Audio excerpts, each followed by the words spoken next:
Mr. President, Mr. Secretary General, distinguished delegates, at the outset, I join the previous speakers in expressing our solidarity and sympathy with the people and governments of Mexico, fellow Caribbean countries, and the United States hit by devastating natural disasters over the recent days.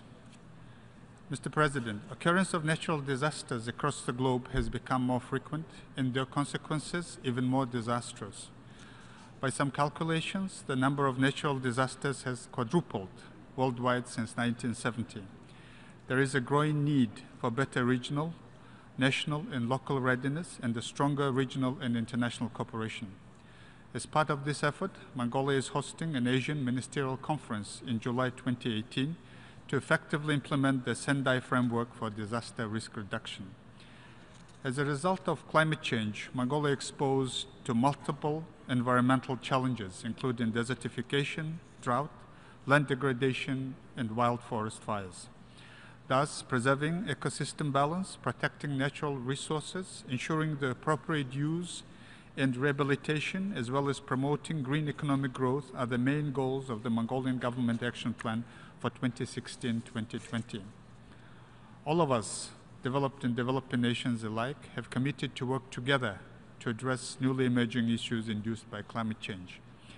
For its part, Mongolia has developed its intended nationally determined contribution and will work to implement its target of 14% reduction of greenhouse emissions by 2030. Mr. President, the theme of the general debate, focusing on people struggling for peace and decent life for all on a sustainable planet, captures the main thrust of the Sustainable Development Agenda 2030. Sustainable development goals, if implemented, will transform our world. But as important as SDGs are, we should not overlook the compelling need to fine-tune the overall structure for the implementation at national, regional, and global levels. An important step in this direction was taken at the last July's high-level political forum on sustainable development. Mongolia fully supports the forum's declaration, which emphasized the importance of fostering peaceful, just, and inclusive societies and empowering vulnerable people through collective actions. My country was one of the first adopters of SDGs. In February 2016, the Parliament approved the Sustainable Development Agenda for Mongolia 2030. The agenda envisages Mongolia becoming an upper-middle-income country by 2030 with poverty eradicated in all its forms while preserving ecological balance and strengthening its democratic institutions. In parallel to 17 SDGs, Mongolia's Vision 2030 integrates the three pillars of development: economic, social, and environmental. We have mainstreamed its goals into the Government Action Plan for 2016-2020 and other relevant programs. Mr. President, among global development priorities, the special needs of landlocked developing countries come front and center for Mongolia. According to the WTO estimates, trade costs of LLDCs amount to applying tariff of 260% to international trade, and the High Representative's Office concluded that the level of development of LLDCs is on average 20% lower than what it would have been were they not landlocked. Mongolia is committed to the effective implementation of the Vienna Program of Action along with other LLDCs. In this respect, it is gratifying to note that with 10 required ratifications already in place, the multilateral agreement establishing the International Think Tank for LLDCs will enter into force on 6 October this year. The Ulaanbaatar-based International Think Tank has already been conducting its research activities with the financial contribution of the Mongolian government and other partners. Once fully operational, the think tank will further support LLDCs in the implementation of both the Vienna Program of Action and the Sustainable Development Agenda. Enhancing connectivity is an urgent priority that all landlocked developing countries share. Mongolia acceded to the Trade Facilitation Agreement of the World Trade Organization in 2016. We value the agreement's potential to reduce trade costs and boost trade for LLDCs through Article 11 on freedom of transit. This can help LLDCs integrate into global value chains and transition from landlocked to land-linked. In order to further improve market access to main trading partners, Mongolia is studying the feasibility of free trade agreements with the Eurasian Economic Union, the People's Republic of China, and the Republic of Korea. An economic partnership agreement is already in place with Japan. To enhance regional integration in our immediate region of Northeast Asia, Mongolia is actively engaged with its neighbors on transit transportation and infrastructure development. In July 2015, the presidents of Mongolia, China, and Russia signed an agreement to develop a program on China-Mongolia-Russia Economic Corridor. It will focus on the implementation of joint projects to increase trade turnover, ensure competitiveness in goods supply, facilitate cross-border transportation, and development infrastructure. Last August, we have agreed on the priority projects. We are in the process of setting up mechanisms to coordinate the actual implementation of the projects along the economic corridor.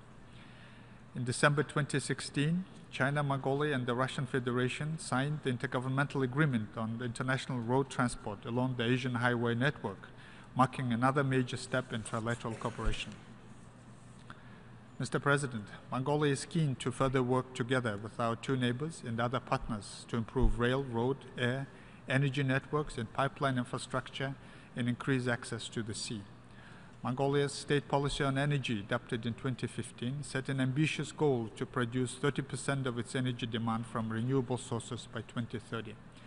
Our solar and wind resources are estimated at 7,000 terawatt and 5,000 terawatt respectively. With these resources, Mongolia has basically unlimited potential to export clean energy to the countries in our region. We are working with our partners to implement the Gobitech and the Asian Supergrid projects to supply renewable energy for the Northeast Asia. The projects offer countries in the region a wide range of economic, social, and environmental benefits, including energy security, job creation, and reduction of carbon dioxide emissions.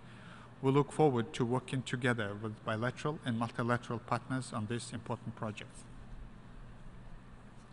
Mr. President, when the global community set out on the collective journey of the 2030 Agenda, it pledged that no one will be left behind. The SDGs have made the reduction of inequalities among people, including the disadvantaged, vulnerable, and marginalized ones, a clear priority for the international community. Sustainable social development is a prominent part of the SDG Vision 2030 of Mongolia. It sets out goals to ensure gender equality, improve the quality of and access to healthcare services, create a healthy, safe living environment for its citizens, provide high-quality education to every citizen, and all forms of poverty, and increase the share of the middle-income class. Mr. President, timely and effective implementation of the Sustainable Development Agenda cannot be achieved without peace and security. However, peace is being threatened on a number of fronts. Mongolia is deeply concerned with the escalating tension in Northeast Asia. We strongly oppose the destabilization of regional security by the DPRK by conducting repeated nuclear tests and launching ballistic missiles in defiance of the international community's will and in violation of the relevant resolutions of the UN Security Council.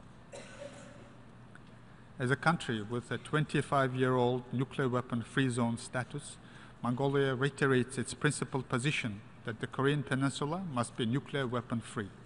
We urge the parties concerned to refrain from any action that could heighten the tension in Northeast Asia and resolve the issue through peaceful means. For us, the only way to resolve the Korean Peninsula nuclear issue is through dialogue. One of the avenues of dialogue could be the Ulaanbaatar Dialogue on Northeast Asian Security, initiated by Mongolia in 2013.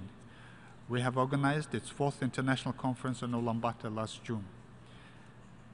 The dialogue discusses not only security issues in Northeast Asia, but also potential projects in the energy and environmental sectors.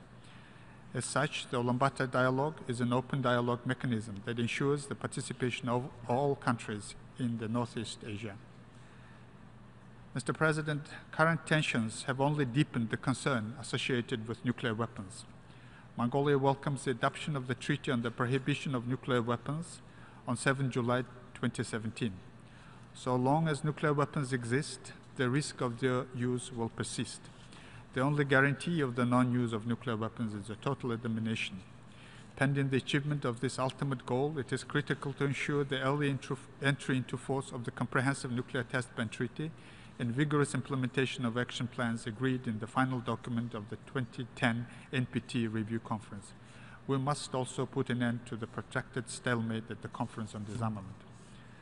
Mr. President, terrorism continues to pose a grave threat to international peace and security.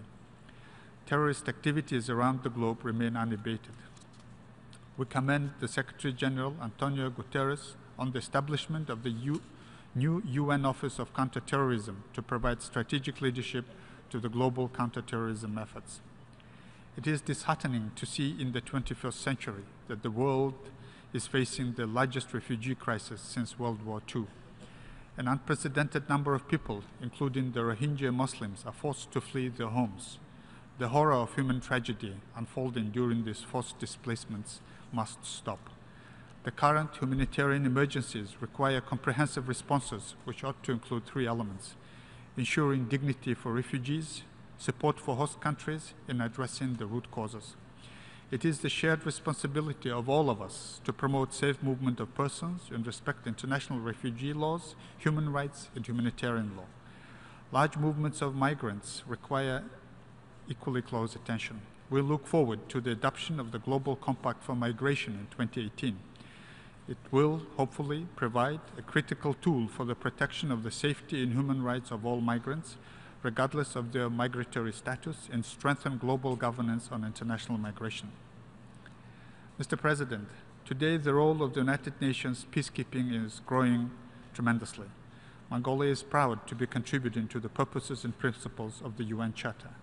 During the past decade, Mongolia has dispatched over 15,000 blue helmets to a number of hotspots. As of today, Mongolia has become one of the 30 largest troop and police contributing countries in the world.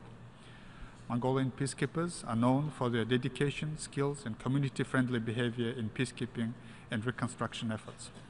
We intend to further enhance our contribution through providing engineering and special units to the UN peacekeeping. Mr. President, as a member of the UN Human Rights Council, we reaffirm our firm commitment to the eradication of the death penalty, torture, and other inhumane and degrading treatment.